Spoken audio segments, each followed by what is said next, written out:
Hello, all you podcasters out there in Podcastville. My name is Rex Johnson, senior pastor here at Christian Life Austin, and happy to bring you in to our world today again. I'm very honored today, extremely honored today, doubly honored today to introduce to you one of my favorite people in the whole world. Better say that. And she's already talking.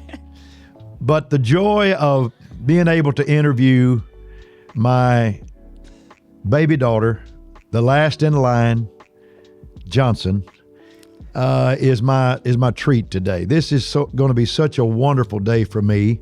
And so I might as well just go ahead and get her introduced to you today, because when I let her, she can talk a while. Oh, she really can. Hey now. And so I want to introduce to you my last daughter, the baby girl of the family, Kaitlin Dale Johnson Davis. Would you please welcome her to the show right now? Kaitlin? Yeah. They're standing ovation out there, Kaitlin. Yep, they're standing they're up. all Okay. standing for Yeah, that's Kaitlin, I'm glad to have you, baby girl. Oh, I'm glad to be here, This Dad. is a unique conversation. It's going to be a unique conversation because we kind of know each other. We know each other. You've lived in this world now 29 years, isn't that right? About 29? Plus a few. Yes, that is correct. Kaitlin Dale was born August the 2nd, 1986, and you were born in St. Louis, Missouri, and so was your older sister, Cassidy. And wow, and now we're in Texas. And you know, St. Louis in Missouri has this thing, as stubborn as a Missouri mule. You know, they say that. Mm-hmm. And I think both you and Cassidy got a hold of that stand-up quality in your life when you were just probably about this tall. You got a stand-up quality in your life. And I remember many times at the dinner table or at the breakfast table or whatever, you found a way to speak your piece. You was always a beautiful child, but you had a way to speak your piece, and you had unique ways to come into a conversation where I had to scratch my head when you was just single digit. And you're raising children like that right now. So I think what you sow is what you're going to reap. Well, Dad, I mean, being the youngest, you're the baby of your family. Yeah, I am. But being the baby, you kind of have to get out there and somehow be heard. And so that is what I did. Yep. I had to let my voice be heard. Yeah, and you was. Kaitlin was the only child that was born to our family that didn't have to be helped in mathematics in school. That is correct. Kaitlin never had to be helped in school. In fact, her mom and I worried that her grades were not going to be sufficient because she never asked for help. Mm-hmm. But her grades were very sufficient. In fact, when she graduated college, she was magna cum laude. And it was so... And I didn't even know. Yeah, she didn't even know what Didn't even know. What they call those cords? My cords. So I go to check in for graduation. And this is obviously college graduation. And I'm going to check in. I tell them my name. And they start handing me these cords. And I'm like, wait, I don't think these are mine. I have no idea what these are. And they're like, no, yes, you're magna cum laude. And I'm like, I'm what? Y'all, I didn't even know what that meant. And I'm like graduating with my bachelor's degree. Here you are one. And so my parents, I knew they wouldn't know. And so I had to somehow tell them, hey, look on the program at what the chords mean. And I had like a gold or white cord or something. And I'm like pointing as I'm walking in, like, look at the cord. And they're going, I'm like, the chords. So, yeah. And we very proud afterwards. We were beaming. We got, it was kind of surprise thing. It's kind of like a child reveal, you know. Yeah. When you're expecting a child. So let's talk a little bit. Yes, sir.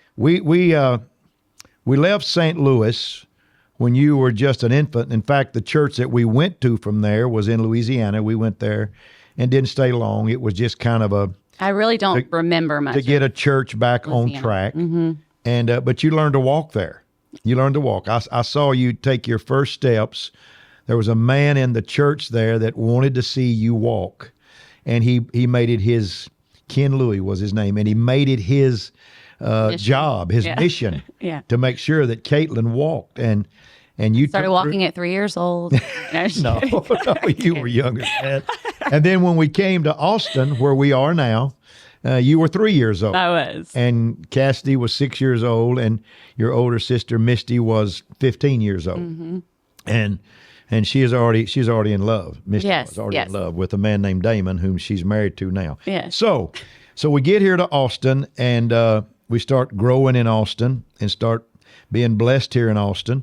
And you and your sisters were a vital part of that, because music has always been your bent. You've always loved music. You've always enjoyed music. In fact, you and the other girls could sing songs and to perfection. After you heard the song twice or something, you was like studio musicians and studio vocalists. You could just get out there and sing it. And so I want you to talk a little bit about how you fell in love, perhaps, with music and with the singing, and where you are today with that. Just talk a little bit, baby. So yes, like Dad said, getting here in Austin, it was kind of, if you know this man, which if you're listening to this podcast, you somewhat know this man, or you figured him out. But Dad, growing up, we didn't have a choice whether we were going to be people or not. We were going to be extroverts, whether we liked it or not, because that is just who he is. And so Dad, growing up in a singing family, my mom grew up in a singing family, very musical family. And so we didn't have a choice. It was like, at any family reunion, at any board dinner, at anything we had going, it was, girls, sing. And you were either going to sing, or you were going to talk, or you were going to act, or you were going to do something. Yeah. You were going to perform in some way. Yeah.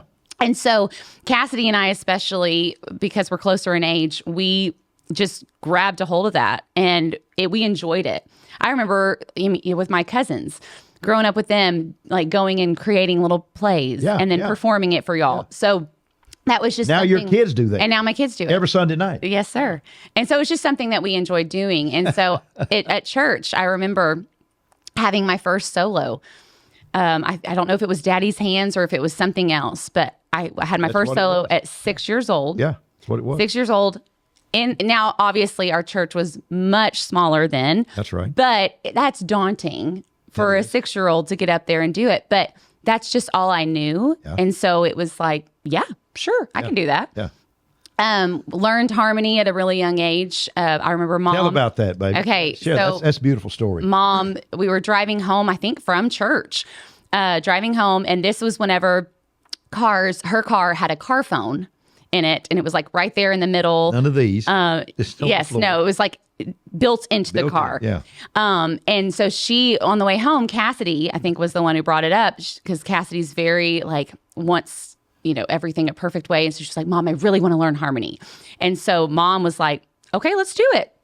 So Mom starts singing the lead, which is, so she's like, Cassidy, sing this. So then Cassidy starts singing that.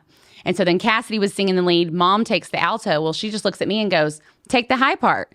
And it was, seriously, from that ride home, it was 15-minute ride home. And we're singing 3-part harmony. Yeah. And Mom's mouth was on the floor, because she was like, it only took them 15 minutes. She called me, and I got to listen to y'all. Yes. So Mom then calls Dad. The reason I talked about the car phone is because she then calls Dad, and she's like, listen to this, and we haven't stopped since. That was our life since. So. And so after that, how old was you when that happened, baby? So I feel like 4 or Daddy. 5? No, I was like 6, because I'm not kidding. That next Sunday, pretty much, you were like, and y'all will be singing the special at church. And so there we were singing the special. And then I was 6. Y'all went to school one day. Yes. It was on Valentine's Day. Yes, sir. Or before Valentine's. Before Valentine's, leading up to it. And KLBJ had a disc jockey named Ed Salson. Yep. And he said, I want us to have a little singing contest. So every hour, there was 4 hours of it. Every hour he would have 3 singers. Yes. Every hour. So there was 12 singers in the 4 hours. and mother was delivering y'all to school. Yes, I was 9 at the time. That's so I was right. in 3rd grade. That's right. So Cassidy's 12. And so we were at different schools. Yeah. She's at Bailey at the time. I was at Kiker. And so Mom is going to drop us off, and we're seriously in the drop-off singing on the car phone, singing to the radio station, putting in our nomination or our song for the contest. And we sang, And I was listening. You Are My Sunshine. We sang You Are My Sunshine, 3-part harmony. I sang to Mom at our wedding. Yeah. And we won for the day. That's right. So we won for the day, and then so if you win for the day, then you get to go in to the actual radio station, sing live on air. And that was on Valentine's Day. Yes. Yeah. And so we got to do that. But what was crazy is we competed against a guy that was in our church. That's right. A great singer. A great singer, but we felt terrible. But what's hilarious, Dad, is I don't know if you remember this. I'm sure you do. Dad is such a nervous. He's so nervous for us the whole time. And me and Cassidy are like, I want you to be chill. on the right key. And so Dad has a pitch pipe. He has a pitch pipe. And he's over there. And then he's calling Vicky. He's calling Vicky. He's going, give me the key, Vicky. Give me the key. Is this the key? Give me the key. And we're all just like, we're good. We're good. We've got this. So he's over there going, Hilarious. And what happened? Y'all won. We won. And Mom and I got a free trip, all expenses paid, to New Orleans for Mardi Gras. Yes. Didn't know what Mardi Gras was, but we don't want to go back. No. We saw enough. You saw enough. And the girls got T-shirts and we got T-shirts and watches. We did the work Yeah. and got T-shirts and watches. No, it was so fun. Such a fun memory.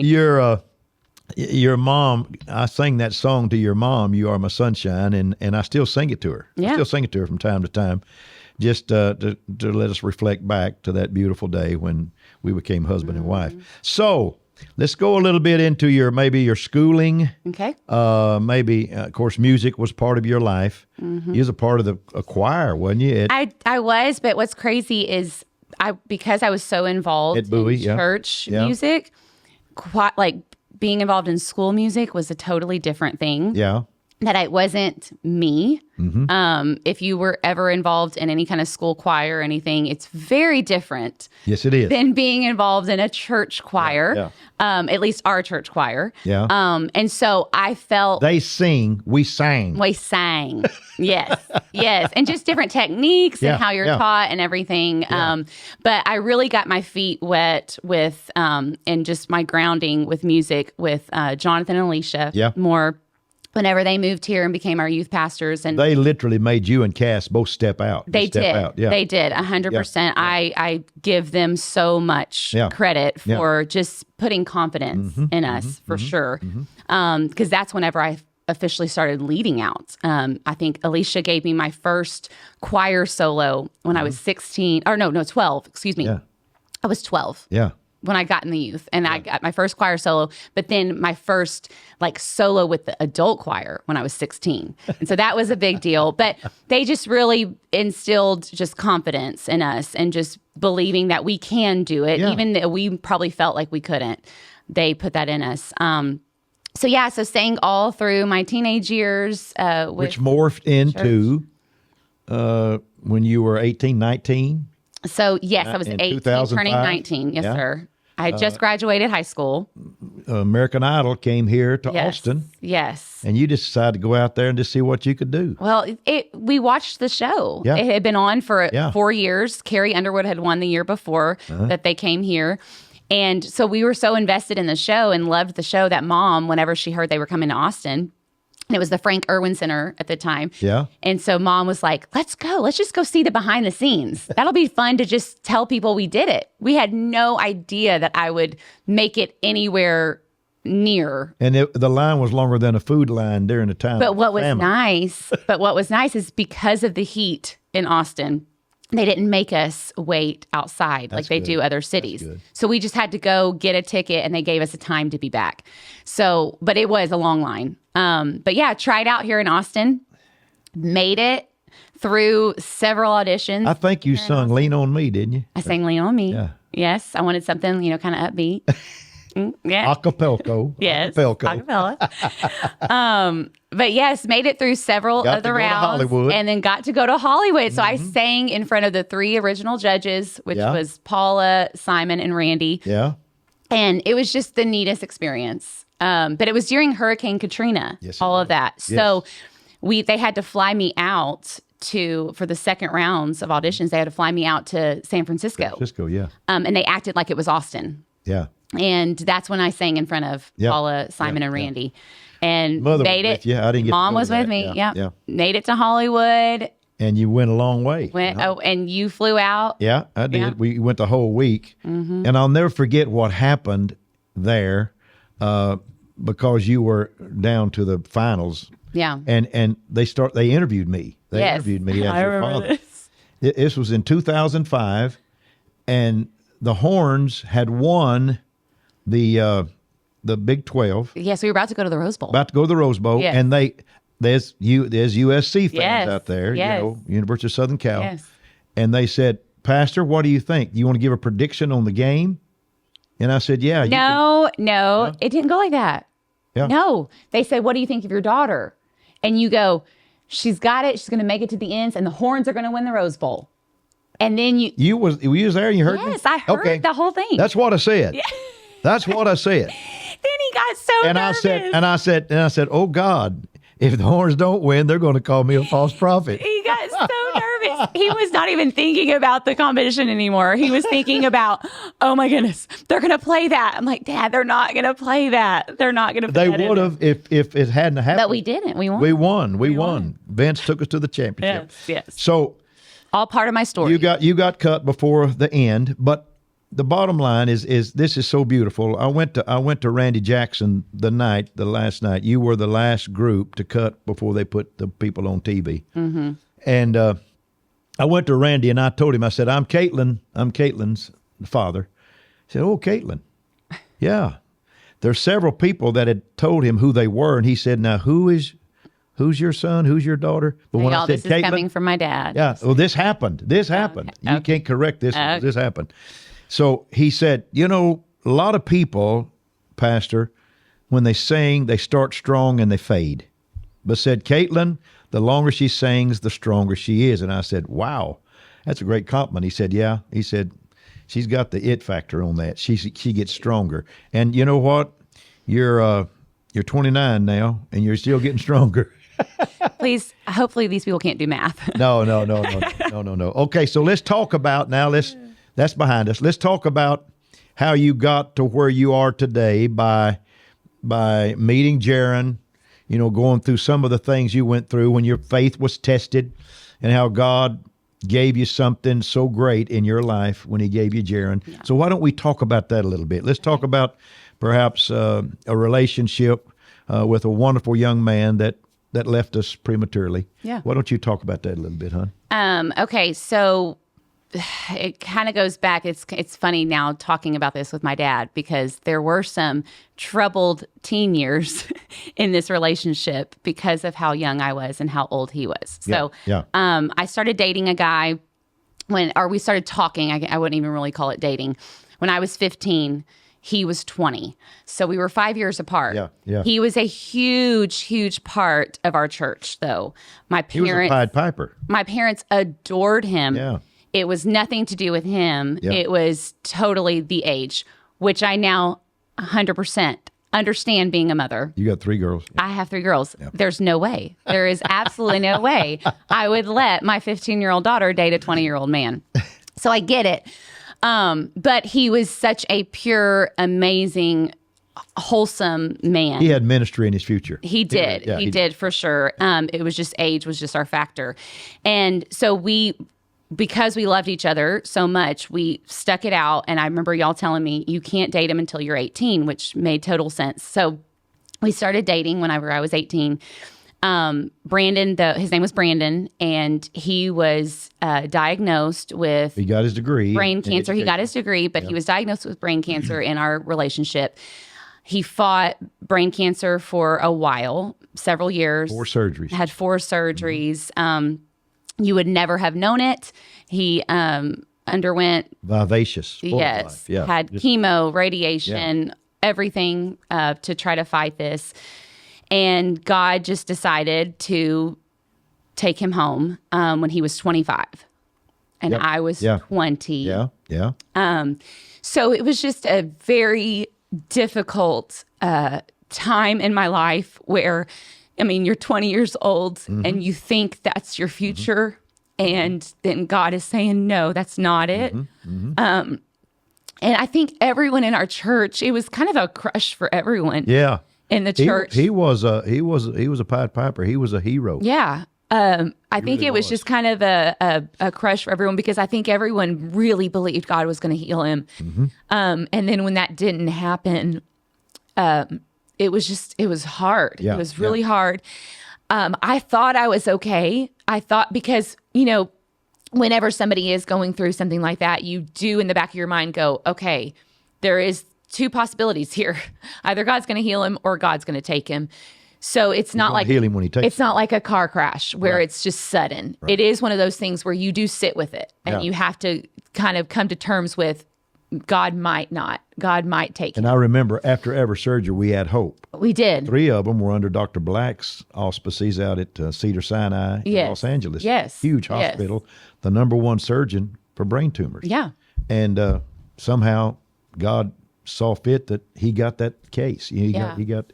But every time he'd have a surgery, the doctor said, "I think we got it," and we'd get all hyper and active again with it, and then boom, it'd come again. Yeah. And so anyway, that just it kind of left me. I never want to say that I was angry with God. I don't think that's the right term, but just lots of questions, Little mistrust. Why? And the why factor. The why and the just confused, very confused. I never got out of church. No. I continued coming to church. I mean, that's how we were raised, that you just, that's what you do. And being a PK, that's just what you do. I still was on the worship team. I still was leading worship in youth. I still was doing all of the things that I had been doing, but I had just a kind of a block, just a wall up. Yep. Just in trusting what was next. Yeah. And not really fully understanding. Yeah. And so I had a lot of rough years, I would say. Yep. A lot of rough years in my early 20s. Just kind of lost and wandering. Lost to your purpose, Lost to my purpose, definitely. And loved God, just didn't understand God. Yes. The whys. For sure. It's kind of like when God took Denise and Justin, my wife and boy, in that tragedy.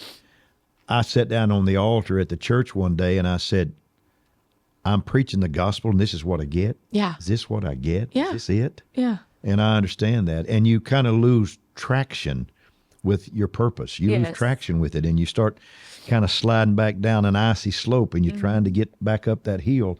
And it's just not easy. It's not easy. And I went through that, and your mother coming into my life helped me tons and tons and tons. Yes. And it was relief quicker than you found relief, because you and Jaron didn't come a situation until a few years later. Yes. Yeah. Well, and one of the best things that y'all did for me, Dad, that you and Mom did for me, was y'all decided to let me go see a therapist. And I feel like then therapy was a little taboo. Yeah. It's not anymore, which I'm so grateful for. But then it was a little like, I remember even going, what? But I'm okay. I'm okay. And that's just how we were. We weren't, it was like a sign of weakness sometimes. Yeah, we trust in God. People felt like it was God a sign of weakness, and it's not Yeah. at all. But I remember y'all going, no, we really want you to go see this Christian therapist. And I think that's when I received such a breakthrough. Something he said to me that will forever stick with me is, I'm talking to him and I'm kind of reluctant in talking to him because I'm a little like, I don't know you, and here I'm supposed to just tell you everything. And one of the things that I'm telling him everything, like this happened, and then this happened, and this happened. And then finally he just looked at me and he goes, okay, but when did you grieve? And he was meaning for Brandon. When did I grieve the loss of Brandon? And I just looked at him and I go, well, this is me grieving. This is what I'm doing to grieve. And he goes, no, like, you have not grieved. Mm-hmm. And that really stuck with me. I didn't let myself grieve. Right. I just constantly was trying to fill this void. Mm-hmm. I mean, I had a boyfriend for 5 years, pretty much for 5 years. Mm-hmm. And then I went with nothing. And so I was just trying to fill this hole that I had. Like, I had to fill this void. And I didn't grieve because I was just constantly trying to find the next. What is next? Yeah. And it wasn't until you thought then. The next would assuage. Yes, exactly. But you have to take time. It wasn't until then that I just sat in my grief and just let it happen. Let it happen. Let those stages happen. Yeah. That it was the closest I got to God. Right. I truly found my relationship with him, and it wasn't your relationship, it wasn't mom's relationship, it was yours. It was mine. And it became personal for me. And when you got there, then something popped up over in Mississippi. Yes, doors opened. It's so funny how genius boy in Mississippi that roots for Alabama football. It's crazy Sweet how doors open that way, Daddy. I met Jaron on a missions trip when I was 15. He was 16. Yeah. I won't mention what happened on that mission. No, you don't need to mention that. I don't need to mention that. No, you don't need to mention that because it didn't involve you. But it didn't involve me. But something that did happen on that missions trip made his name in my mind, forever stick in my mind. Yeah. And so he's from Mississippi. Our youth pastors were really good friends at the time. That's why we went on the missions trip together, his youth group and my youth group. Fast forward to 2010, and Mitch and Brandy Rose are here at our church, and we're meeting them for the first time. And she sees that I'm single, and she's asked me, are you interested in dating someone? And I'm like, you don't know me, so you don't even know what my interests would be. And she said, well, there's a guy back home that I think that you would hit it off with. She says his name, Jaron Davis. And I immediately go, I know him. Yeah. I know him from the 16-year-old Jaron. And whenever Jaron was 16, he was a tall, lanky, skinny little boy. Yeah. And so I said, I need to see a picture of him first, because if he's that tall, skinny, lanky little boy, I'm not interested. I will push him over. There's no way. And she shows me a picture and I go, okay, I can work with that. Oh, dear Lord. Cupid, draw back your bow. Yes. And so, so we started talking, started dating, and got engaged shortly after, married shortly after that. We got married in 2012. Yeah. March of 2012. And what's funny is we got married in March of 2012. I graduated from college May 2012. Yeah. So 2012 was a very big year. And then you got a job teaching at yes, and then I got my Regents. My first teaching job at Regents. That year? 2012. So you got married, you graduated, and you got a job. And got a teaching job, yes. Taught for 2 years, third grade at Regents. You told them, I'm going to quit this. I'm gonna stop and have children. I decided once I got pregnant with Finley in 2014, I decided to stay home. Yeah. Luckily, God made a way for us to do that. Stayed home as a stay-at-home mom, and I've been doing that ever since. Yeah, because Finley was followed by... So I've had Finley in 2014. I want you to say it. Yeah. Okay. Followed by... Lennon is our first girl. Followed by... Jennings. Followed by... Everson. And when Everson was born... Yes, sir. On November the 18th, you had 4 children 5 years and under. I did. For how many days? 2. 2 days. Finley turned 6. He did. 2 days after Everson remember, was born. Was her birth, which birth was it that I brought you the Okay, so that was Lennon. That was Lennon. Yes, my precious father. So I had fun births, but Lennon's birth is 2016. Yeah. August 1st of 2016. Yeah. And my dad, trying to be such a amazing father and grandfather, decides to bring in Chick-fil-A chicken nuggets for the entire room. Big old basket full of them. For the entire room. Had a odor to it, I am literally about to push this baby out. And in walks my father. Well, I go, what is that smell? And they're all over there just chowing down on chicken nuggets. And I'm like, get the nuggets out of here. My mom was a champion in that moment. Yeah, she was. Yeah, Got the nuggets out. She rebuked me. No, she didn't rebuke me. She said, get the nuggets out. So I went out there and ate them. Yes, but yes, 4 kiddos. God has blessed us with 4 amazing children. And Everson was our surprise. Yeah. And she is a doll. Our finale. We thought Jennings was our finale, and God had other plans. You know, Mom and I have talked. Everybody calls her Sweet Pea. The kids do. But we have talked, if we'd had another daughter, because, see, you're supposed to be a son. Because everybody's prophesying when you was born, you're supposed to be my son. Yes. Well, I came, held my son. I said, I don't think this looks like a boy. This is a girl here. And so I was very happy that you was born a girl. And every day I live, I'm more happy that you was born a girl. So, but Mom and I said, you know, if we'd had one more, we thought about having one more child ourselves. I'm so glad you didn't. Another girl. Yeah, then you wouldn't have been last in line, you know. So, but we said if we had one more girl, Misty has 2 children. Cassidy has 3. You have 4. And I said, well, if we had one more, maybe she'd have 5 children. Maybe. And we'd probably be broke because Mama spends on your kids. Mama spends on your kids like nobody's business, and everybody gets a big birthday at the house. And so let's talk about where you are now, Kaitlin. You're helping wonderfully in the music program here at Christian Life, and you and Jaron is the chief of staff. Yes, sir. And I called him the resident genius. He is. And he's married to one. Oh. So I imagine y'all's vernacular to one another is on another level because y'all are both brilliant. Yes. You really are. Both of you are. Talk about math equations. And all that. Yeah, yeah. And Alabama football. Yes. So let's wrap this up. Let's talk about a little bit where you are today and your ministry here at Christian Life. Yes. And then we might sing a little song on our way out. Talk a little bit. Okay, so today I am still a stay-at-home mom. So that is my calling. My calling is being with these babies. Your mother put that in you a long time ago. She did. And it's a season. I'm thankful for it's that. A season, she calls it. Yeah. My mom instilled in us just the importance of family and how ministry starts in your home.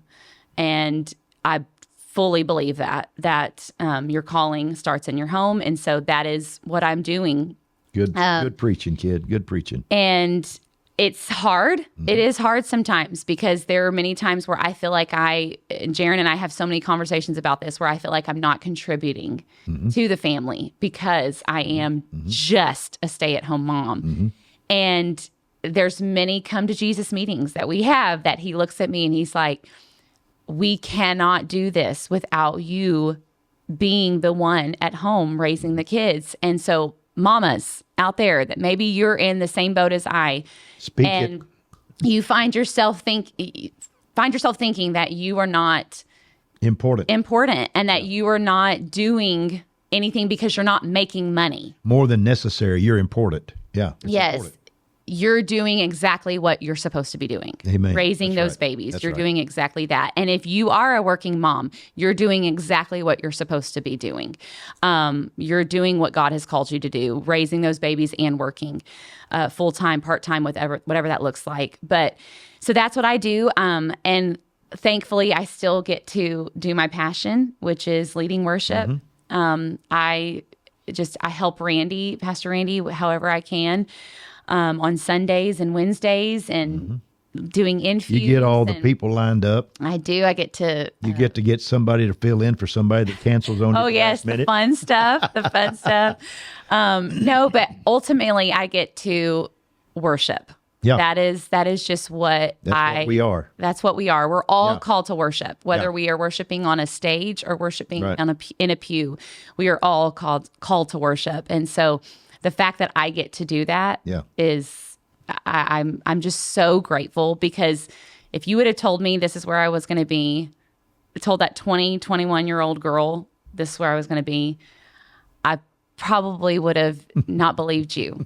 So God just has. But there's a never-ending smile on your face. You just glow, babe, because you know you're walking in God's territory, in God's country, and it's pretty neat when He directs your steps. And I'm reminded of Abraham when Lot left him. Abraham had a separation in his life, and God said, I want you to stand up right where you are. I want you to look, and I want you to start walking, because everything you see and everything you walk on is yours. And I think God gave you that promise. He gave you a promise, that Abrahamic promise, that you just stand up right where you are. You stood up in that tragedy, you stood up in that pain, and you started walking, and God renewed you, God restored you, your passion, your purpose, and here you are, blessing people, and I am a proud papa Daddy, to call you my daughter. You know, I'm glad you weren't a little boy. I'm glad too. Okay, you want I'm to sing? proud to call you my dad. I love you. I love Hey, you to the moon and back. We should sing "You Are My Sunshine." I was going. Stop! No, you were not. I was. Yay! Yeah, Look at us. yeah. We're going to sing it. Yeah. Now, do you want me to lead? I think you should lead, Okay. I sung unless Misty- you want me to. I think you should lead since you sang it to Mom. Okay. Do you know it? I think I do. I sing it every night to my kids. All righty. Going to bed. All righty. Here we go. I got a little rasp in my throat. But let's it's sing a little good. bit. You are my sunshine, my only sunshine. You make me happy when skies are gray. You'll never know, dear, how much I love you. Please don't take my sunshine away. Woo! Gonna get Love you, sweet emotional. pea. Love you. All the moms out there, all the people out there, we love you. Thank you for tuning in to the Rex Johnson podcast, and we'll check you next time on the Rex Johnson podcast right here in Austin, Texas. God bless you. Have a great day. Bye. Later.